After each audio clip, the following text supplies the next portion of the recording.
है, तो तुमको भी खुद के अंदर इस कर्म भाव को प्रकट करके धर्म संस्थापने का कर्म करना है। और ये कर्म करते समय देखो, कर्म भाव में प्रतिष्ठित हुआ एक ही भक्त था। तुम राम भक्त हनुमान को जानते हो ना? देखो, उस हनुमान के अंदर ये कर्म भाव प्रकट हुआ था। हनुमान राम का काज करने के लिए इस धरती पे रहता या नहीं रहता था ना? और राम का काज करने के बाद भी कभी वो कर्म फल की अपेक्षा किया है? कर्म फल की कभी अपेक्षा किया क्या? इसलिए जो प्रिय भक्त है, तो तुम लोगों को भी उसके तरह बनना है, उसके तरह नहीं। देखो, खुद को कर्म भाव में प्रतिष्ठित करो। जब तुम देखो कर्म फल की अपेक्षा करते हो ना, इसका मतलब क्या होता है तुम जानते हो? कर्म फल की कर्म फल और कर्म फल का भोक्ता, इन सब चीजों को तय करने का अधिकार ईश्वर को है ना? बोलो, ईश्वर ही इन सब चीजों को तय करता है या नहीं? सभी बोलो, करता है ना? कर्म फल का भोक्ता समझने की भूल करते हो। अगर तुम खुद देखो, हम जो बात करने के लिए चाह रहे हैं सब लोगों को समझ में आ रहा है? सब लोग सुन रहे हो?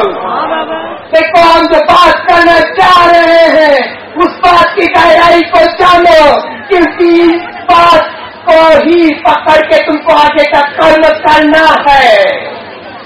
तो देखो, विरोध करने का साहस करते हो, और जो चीज ईश्वर का विरोध करने का साहस करते हैं वो ईश्वर अस्तित्व का स्वीकार करता है। वही जीव और शिव का ऐक्य होता है।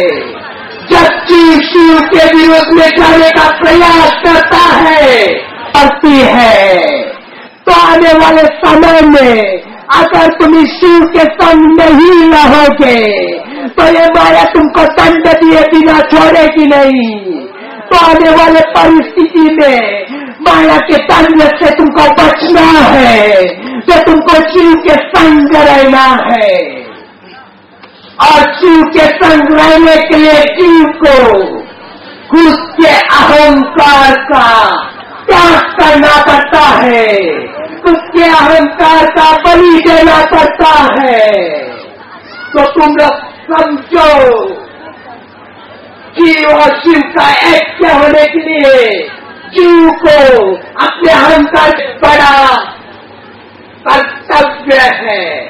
तो इस कर्तव्य को निभाओ, अपने अहंकार को मार के इस चक्र को परिपूर्ण समर्पित हो जाओ, शरणागत हो जाओ। खुद को इस ईश्वर चरणों में समर्पित होके कर्म भाव में प्रकट करो। कर सकते हो ना? देखो, सर्वयता बनना है तो तुम्हें कर्म भाव में प्रकट होना ही पड़ेगा।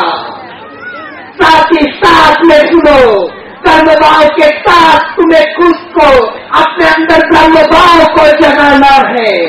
देखो, तुम धर्म योद्धा बन के युद्ध का कर्म करने के लिए जा रहे हो ना?